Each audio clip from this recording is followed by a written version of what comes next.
Hi guys, this is Stephanie from Grovery Homestead. It has been a while since I've made a video. I just wanted to touch base with you guys and tell you what I'm doing for the fall, um, for the preparation for my spring garden. And if I have space on this video, I'll show you the fall garden and what's going on over there. But since it's been cold, I've wrapped up my citrus box. It's not the best, but it's actually working. I have like that fabric weed barrier with some plastic covering that. They're doing pretty good inside of here. Got my little olive tree coming on top of that. My little citrus over there in the corner, they look pretty good. I was trying to let them get some sunshine for today. And then I have a little one down there. So they're all doing good. No frost damage or anything. So that's always a plus for my citrus. And if you notice, this used to be the area where I had all those metal containers and my beans were right there in my oval containers. I've moved all of this to another area, including the dirt, as you can see. And I'm actually preparing this entire line, this from my citrus box all the way down to the trees down there in the right corner that you see right there. All this will be for my trees that I've ordered. They're going to be pretty tiny, but I'm designating all of this spot, which I have to handle all that grass that's growing. I'm going to leave the black paper down to try to help keep the grass under control. Other than that, that's what's going on over here. I still have a couple of herbs that are still growing in these little buckets. Have not decided where I'm going to put these or rehome these. Have a little bit of rosemary growing, which is the only thing left in this bucket. I'm going to have parsley, oregano, and then I had some other stuff in there. It's probably reseeding down here below the bucket. But yeah, I got some oregano growing down there in the in the grass. But other than that, that's what's going on there.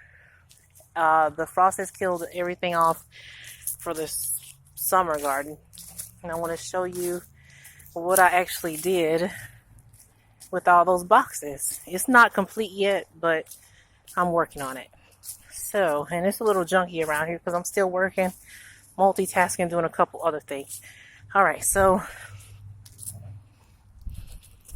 around my greenhouse, I now have my metal containers. And you see the little oval ones over there. I've pieced all my boxes together, and anything that grows in here will grow into the ground. I literally took 2 or 3 days to till deep enough into the soil. I mixed it in with, let's see. I mixed it in with soil conditioner and mushroom compost, which you see over there in that blue bag, along with the soil that were in the boxes that they were sitting in over there. So this is what it looks like. It's still pretty moist down in here. I'm gonna have to try to find some a watering system or some hoses to water all of this at one time. What I got growing in here is garlic, and I have shallots back here, the bigger shallots growing right here. And then I moved my rutabaga. I think I moved my rutabaga. They're all back here. They have not stood back up yet, and I don't know if they will. So I just put them back here, and they still look okay. They probably need to be watered, but I put them on this side to grow temporarily until, you know, spring comes, and then I'll take all of this out except for the onions and the shallots. I'm gonna take this side out, and I don't know if I'm gonna do tomatoes or peppers over here. What I'm gonna do right here, right behind this window, is I'm gonna plant my 3 avocado trees that I have in the house. Yeah, so that's what's going on there. And then where I had my other trellis like this over here, I'm now deciding to grow in ground. So I took the time and tilled 4 rows, which I'm gonna do my soil conditioner in the orange bags and use any additional soil that I have laying around, like in these pools, on that paper right there, on the back porch. I'm going to take all that soil, mix it into this, and try to dilute this orange dirt. I hate it so much. It's so compact and hard as a rock when it gets dry. So I'm just going to try to definitely dilute this soil as much as possible. Even if I have to buy some additional soil to mix with this, it's definitely going to be a 4-row,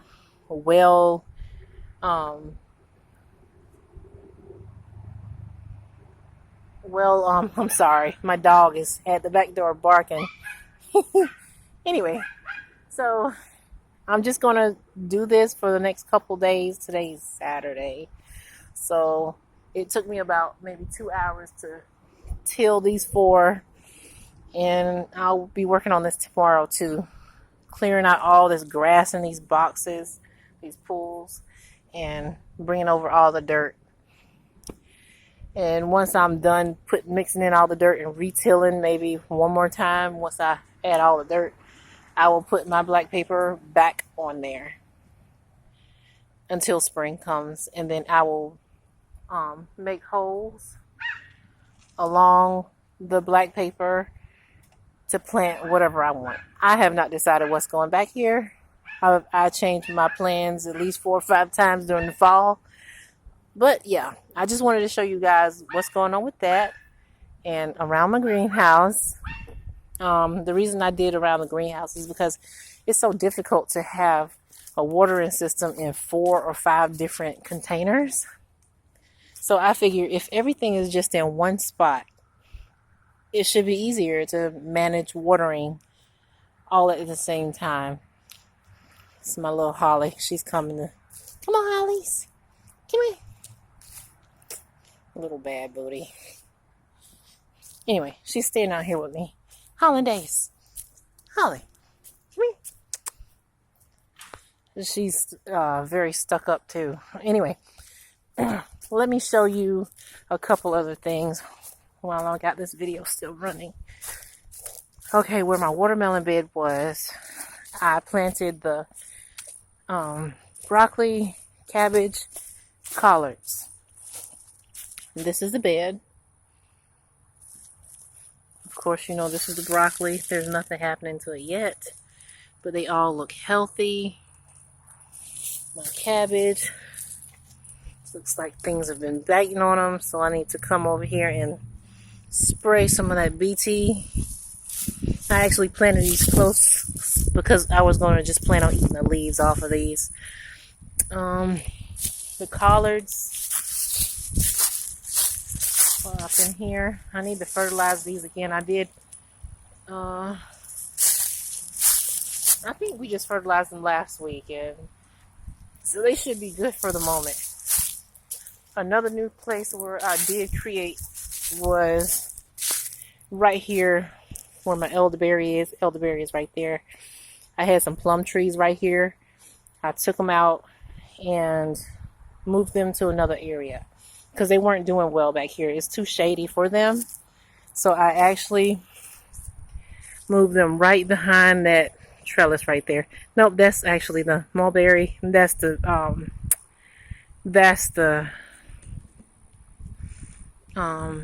plum trees. So they're in line with the other plum tree right there. So maybe it'll get some cross-pollination going on right there from the bees. But this is on my Swiss chard. It looks very sad.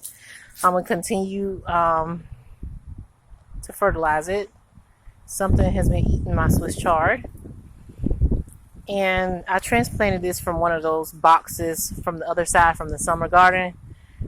I figure, why not just at least try to save it. But yeah, that's all I have for that. I'm not sure how long this video is going to last, but I'm going to do a really quick walk and just show you what I got. I'm not going to do any talking. I don't think that much, but these are broccoli mixed in with the purple mustard green. This is dino kale, Brussels sprout, mustard greens, more dino kale, more mustard greens,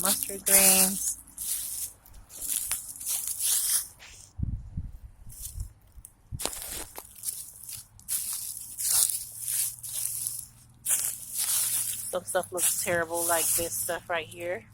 It's what those beetles were eating off of last year. I've planted a few more Brussels sprouts. Don't know how they will do. More dino kale. My beautiful purple mustard greens.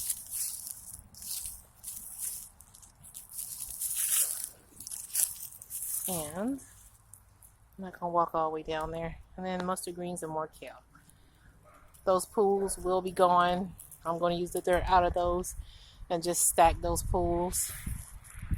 I might keep them and I might put them to the road. Grapevine is done for this season. I might actually put one of those brown ovals around this. It looks like it's just long enough for me to do that. So that might be something else I do to keep the soil moist and healthy for those grapevines. Other than that, I'm surprised this video lasts this long.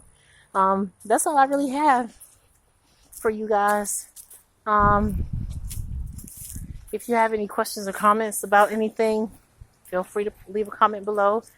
I would appreciate if you like, comment, share, and subscribe to this channel. And that's about all I have. Oh, I wanted to show you guys one more thing. This is where my chayote squash plant was on the trellis. I took that down because I had to pull all of this blackberry vine out. It was only 2 sticks this at the beginning of spring, and now it turned into this massive thing that I have no idea to do. I have no idea what to do with it. I want to move this box because if my chayote squash comes back next year, I want this entire area. I want this entire area to be just for the chayote squash. And I'm going to use all those cattle panels right there to have at least an 8-foot, walk under. But that's another project. This is like the last thing on my list to do because I don't know if it's coming back. The frost pretty much killed it back. And I just went ahead and cut it. And it didn't look like it was going to do anything. So I'm just going to wait to see if anything happens in the spring. If I see like a little bit of new growth coming from the root, the little root stock right there, then I will go ahead and set this up real quick. It grows really fast, really fast. So I need to make sure I have everything else set up